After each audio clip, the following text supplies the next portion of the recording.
In the House, it is the Northern District Highway Commissioner, Transportation Commissioner, John Caldwell. John, good morning, sir. How are you? Good morning, Paul. It's good to be here with you again. Good to see you, sir. Legislative session is winding down. Have they been good to you, nice to you, apathetic? Or it's yet to be decided, isn't it? We'll all find out together this week. Yes. Yes. Yeah, we're in the home stretch, and we're hopeful everyone pulls together across the finish line.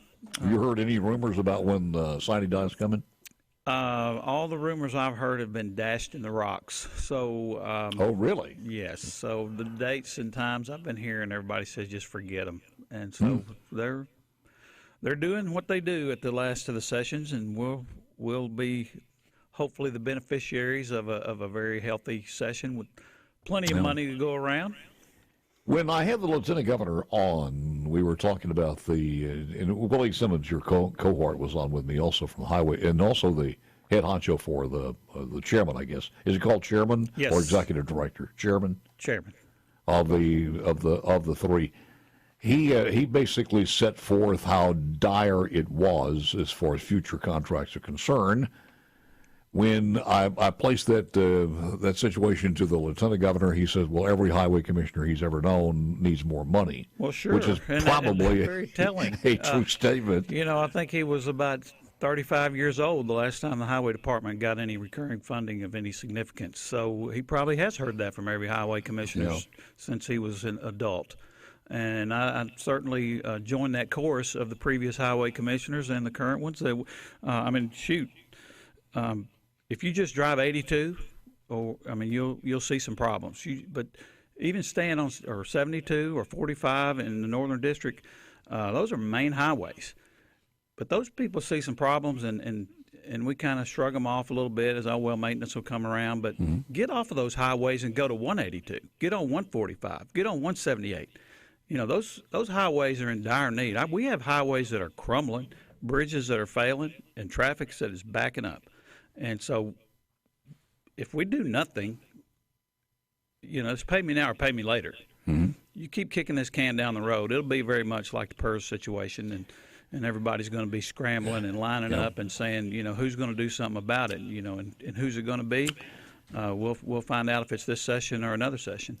When I talk to Brad every once in a while, and Brad is Brad White, who's the executive director for you guys, takes all of the ideas, puts them kind of together, and said, here are the logical ways that we can find some additional dollars. And I think when Willie was on, he kind of placed this out, too, in his thoughts. But I want to hear them from you. Where can we get some more money that would not be in additional taxes or raising the fuel tax? Where do we get that? Paul, there's a lot of ways to get money. It's a little insulting when every time the highway department says we need some more funding, it's a gas tax increase or it's some other kind of tax increase. We gave hundreds of millions of dollars to education last year. Nobody said anything about a tax increase. They put it in recurring revenue, and they get it every single year. We get one-time money. One-time money goes away, and I don't understand Jackson math, but they tell me we're not losing money when we don't get it again. But we had hundreds of millions of dollars last year, but it was one-time money. It's not coming back. The teachers' money from last year, the hundreds of millions of dollars that the education people got, which they deserved, it's coming back this year. We start every January 1st, $650 million in the hole, and we try to fight out of that hole all the way to the last 3 days when 6 people get in the room and make a decision. And that's not good government. So, and they need to do a lot to fix that, but that's not going to happen this year. We got to deal with the government layout that's in hand. But so you're cutting a contract for a multi-year building project, not really actually having the money in there. We can't cut a building contract for roads without having the money in there. That's why we have to have such huge amounts at the end of the session, because if we're building roads, we have to have the money in hand. If they would give us $200 million a year in perpetuity, like they do in other departments when they give them hundreds of millions of dollars out of recurring revenue, then you can do something with that because it goes and builds and builds and builds. We have to have all the money up front so the dollar amount looks enormous, But it only, for that matter, last year's hundreds of millions of dollars only helped one highway in one county in North Mississippi. That's it. And that's a lot of money, but we had to have the money for the entire project before we could move forward.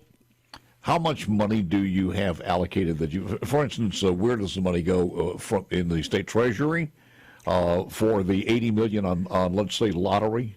It all goes into an account, and then we draw it as we spend it. So that keeps us having to have a pretty large cash balance to be able to keep the projects going and then draw it down as we go.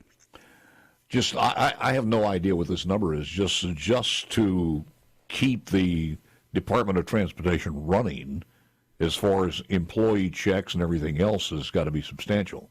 Yes, I don't know what the amount on the payroll is. It's an easy one we can get for you, Paul, another day. But we're just over $1.4 billion budget, but we were at a $1.2 billion budget, almost 20 years ago. I mean, we're not staying up with inflation. So we're paying the price, and our roads are paying the price, and our citizens are paying that price. But we're in a good position. I don't want to act like it's all gloom and doom, because we're in a great position when you're watching this session go on. Because everybody doesn't want Medicaid expansion. Everybody doesn't want to see a PERS bailout. Everybody doesn't want to do things to schools or leave schools alone.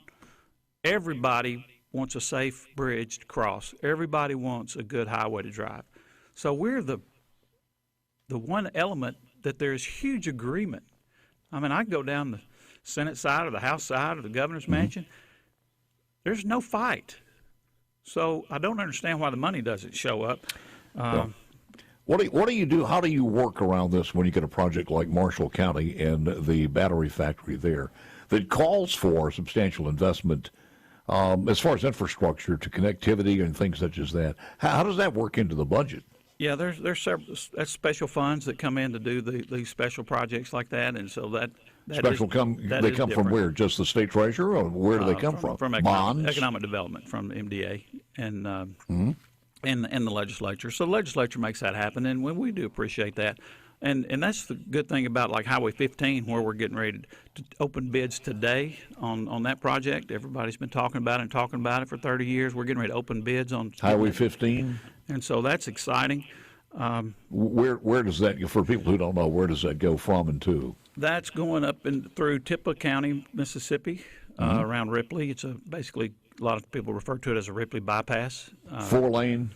It's 4 lanes, and the great part about that project, we hear a lot about what we're doing for new companies coming in, and what are you doing for the old companies coming out. This is an old company, Ashley Furniture, that has facilities in Tippah County. And would that get me to the flea market there, too? It'll get you around the flea market traffic when it's really bad, or it'll get you to the flea market if you want to get to it. So that will bypass the flea market, huh? Yeah, it will.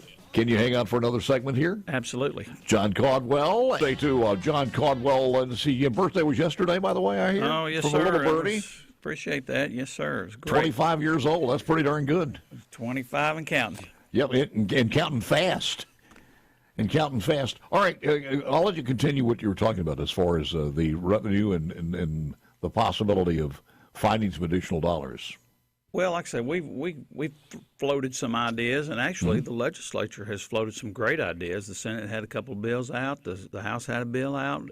They were working in their direction. That's kind of their bailiwick. We support them and what they try to do to help get the core function of government taken care of. And so I really do appreciate those that have been working. Sometimes the process, kills your bills, and the process killed the bills that were going to help us a little bit. But there's several funding mechanisms. We could spend hours talking about the different variations, different states, and ways they find to fund our highways. But we just have to have the desire. We have to set Mississippi highways as our priority, because if everything's a priority, nothing's a priority. And we do have, again, like we started off, everybody's with us. I mean, the House, the Senate, the governor, the lieutenant governor, the mayors, supervisors, sheriffs, first responders, school bus drivers, teachers, doctors, dentists. I mean, we got the support. Truck drivers, everybody's on our side. I don't understand why the money doesn't show.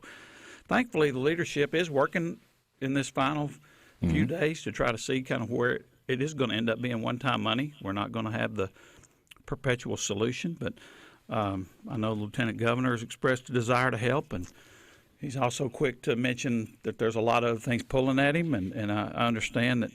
I don't understand modern day politics and, when somebody becomes a lame duck. I know he's in his term limited and he's in his last session, but hopefully he's strong enough to push that through, and we are getting up with about $500 million is kind of what I'm looking for. And so anything less than $500 million is going to be a little disappointment for me, but I do understand we don't always get our way. What was last year?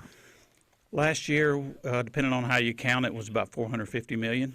Mm-hmm. So, and again, one-time money. In our world, we got one-time money 2 years ago for paving was $45 million. Well, everybody was looking for that year after year after year. Well, we got it one time. So in my world, the way I do math, this past year, we lost $45 million of paving. But they say, no, you didn't lose it. You just didn't get the one-time money again. I said, okay, well, you're going to do that to the education folks and tell them the $200+ million that they got last year they don't get again this year? So we deal with one-time money that doesn't come back. I'm a little confused here because when you talk about recurring, let's just take the Department of Mental Health or the Department of Health.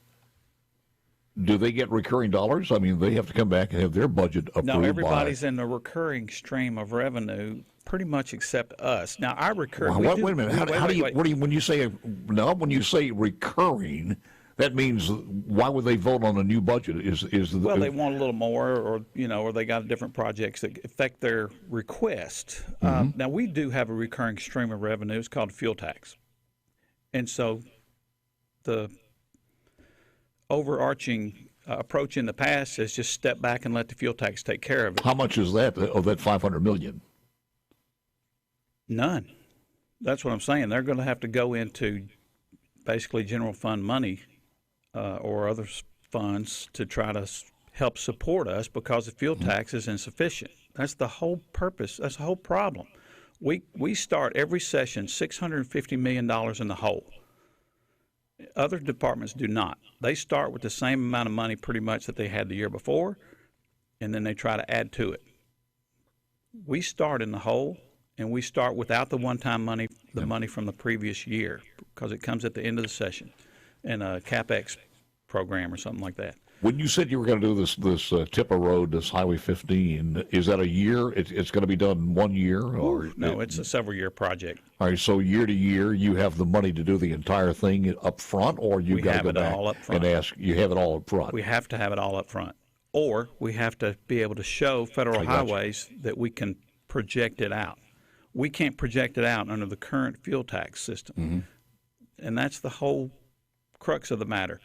Our fuel tax is insufficient to take care of our roads. So when people say, hey, my road's crumbling, hey, my bridge is failing, why don't you fix it? I said, well, we will fix it up to the point the money runs out, and then we got to stop at some point. John, every state in the union is having the same problems with this, and certainly the union, some of the states that have a lot of EVs, California, places like New York, well, where actually, the EVs that's not are taking. True, Paul. It's not true? Every state is not struggling to fund their highway department. Everybody has maintenance. We will always have maintenance. We'll always have roads that are not the best. We'll always have them rotating out. Some are bad, some are good. Our high percentage of bad roads is different than the rest of the country. Other places, sometimes they put it in fuel tax, and their fuel taxes are much higher than ours, or they put it in general fund support, and they have a lower fuel tax, but they have a lot more general fund support that they can count on year after year. In California, they can spend money. They don't even have to balance their budget, so they can spend money beyond what their budget is. Yeah, well, they're $75 billion in the hole now. Right. So we don't want to do that. That's not a ledger. That's a ledge. Right. Exactly. We're not going to do like they're doing. I mean, we have a balanced budget requirement, and that's good. But we have to understand with that balanced budget requirement, you have to face the need and find out what the cost is and find a way to fund it if it's a core function of government. Now, if it's not a core function of government, then let it go. But if it's a core function of government, find out a way to take care of it. All right, let me do this. We only got a couple of seconds left here. What would it mean if you got a call and says, we're going to do this? We're going to give you that recurring amount of money that you're talking about. We're going to do this for the Department of Transportation. How would the world of the Department of Transportation change overnight? Oh my gosh, this Department of Transportation would change because we would kick it into gear. We would start paving some roads. We would start fixing bridges faster. You would see orange cones everywhere because we have that many needs. And not that we haven't put a lot of orange cones out and done some good work. Through bonding or through the general revenue that's allocated? Through the general revenue, and the state legislature did pass the lottery fund, $80 million. That was a lot of help. Without that, I don't know what we'd have done. The federal government came down with the IIJA, which brought in several $100 million a year, which was huge help. So we have gotten some increases. It just hadn't kept up with inflation. And we were behind the curve even before the inflation kicked in. So it would change our world. But you know what? If we don't get $350 to $500 million this year, our world's going to change too anyway. It's going to change even worse, and we're going to cut down on these capacity projects and probably end that program like the other commissioners did and just said, look, we can't do capacity projects because we don't have the money. Listen, I appreciate you coming in. I'm glad you weren't in a traffic jam or something before you got here. Well, that could definitely be part of it. But, you know, it's going to be a fun ride this rest of the week for me. I hope it is for the senators and House members that are doing the heavy lifting. I mean, I'm just standing back watching pretty much. It's not my world, so we're rooting them on. They're pulling in the same direction in a lot of ways. You know who the committee chairmen are. I would take them some of what's left over from your birthday cake and see if that helps. Those committee chairmen are doing some God's work, I tell you what. And, you know, look, we got a Republican House, a Republican Senate, a Republican governor.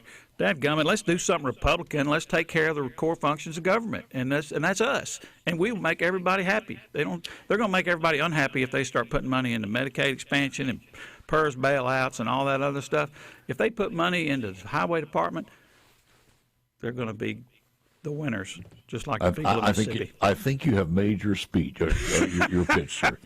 Thank you, John. Appreciate it. Thanks, Paul. You got it. House and Senate come in at 10 o'clock this morning.